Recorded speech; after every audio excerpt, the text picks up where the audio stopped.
کۆمیتەی ناوەندی کۆمەڵا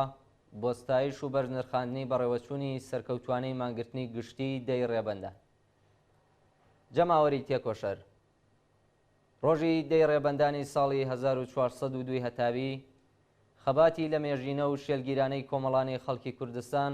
لاپەڕەیەکی پڕ لە شانازی و درەوشاوی تری تۆمار کرد. مانگرتنی سەرتاسەری و لێبڕاوانەی ئێوە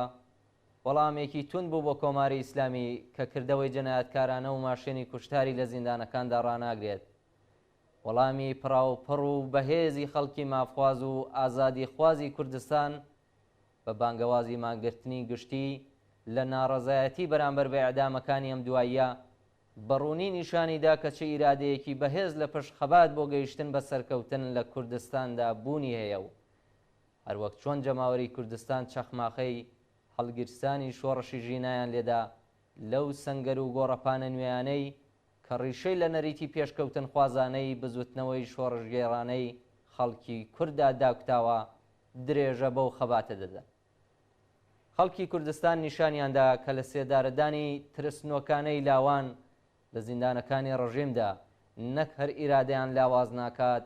بەڵکو بەهێز و وزەیەکی دوو هێندەوە ڕێگای گەیشتن بە ئامانج و ئارمانە پێشکەوتن خوازەکانی خۆیان درێژە پێدەدەن. خەڵکی کوردستان نیشانیاندا کە بەڕاستی شایەنیەوەن لە کۆمەڵگایەکی ئازاد و یەکسان و خۆشگوزەران و لە ئەمنیەت و ئاسوودەییدا بژین.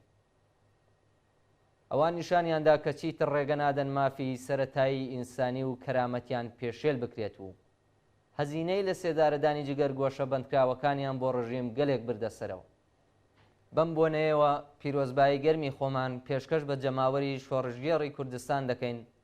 کە مەزمونە مێژوویەیان بە سەرکەوتن گەیاند و هەروەها ماندوو نەبوونی بە سەرجەم هاوڕێیانی کۆمەڵا لە ناوخۆی وڵات و هاوڕانی بەشی هەواڵ و ڕاگەیاندن و تەلەڤیزیۆنی کۆمەڵە و تۆڕە کۆمەڵایەتیەکان دەڵێن کە لە ماوەی 24 کاتژمێری ڕابردوودا بەو پەڕی جۆش و خۆش و ماندووی نەناسی و بێوچان هەموو کاتەکانی خۆیان خستە خزمەت سەرکەوتنیە مانگرتنە گشتیە شکۆدارە و دەستیان بە گەرمی دەگوشین. هەروەها ڕێز و پێزانینی خۆمان ئاراستەی سەرجەم ئەو کەس و لایەنانە دەکەین کە شانازی بەشداریکردن لە ڕێخستن و بە سەرکەوتن گەیاندنی ئەم مانگرتنیان هەبوو. ئێمە دەزانین کە تاگەیشتن بە سەرکەوتنێکی چارەنووسساز هێشتا ڕێگای پڕهەوراز و نشێوی زۆرمان لە پێشدایە کە دەبێت هەنگاو بە هەنگاو هەموو هێز و توانای خۆمان بخەینە گەڕ بۆ تێپەڕاندنی ئەو مەودایە. سەرکەوتنی ماگرتنی سەرتاسەری ڕۆژی دەی ڕێبەندان هەنگاوێکی پتە و کاریگەر بوو بەو ئاراستەیەی کە لە داهاتوویەکی نەک زۆر دووردا کۆتایی بە ئاسەواری ئەشکەنجە و لە سێدارەدان بهێنێت.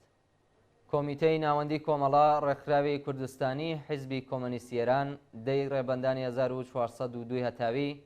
بەرابەر لەگەڵ 30 ژانڤیەی 2024 زاینی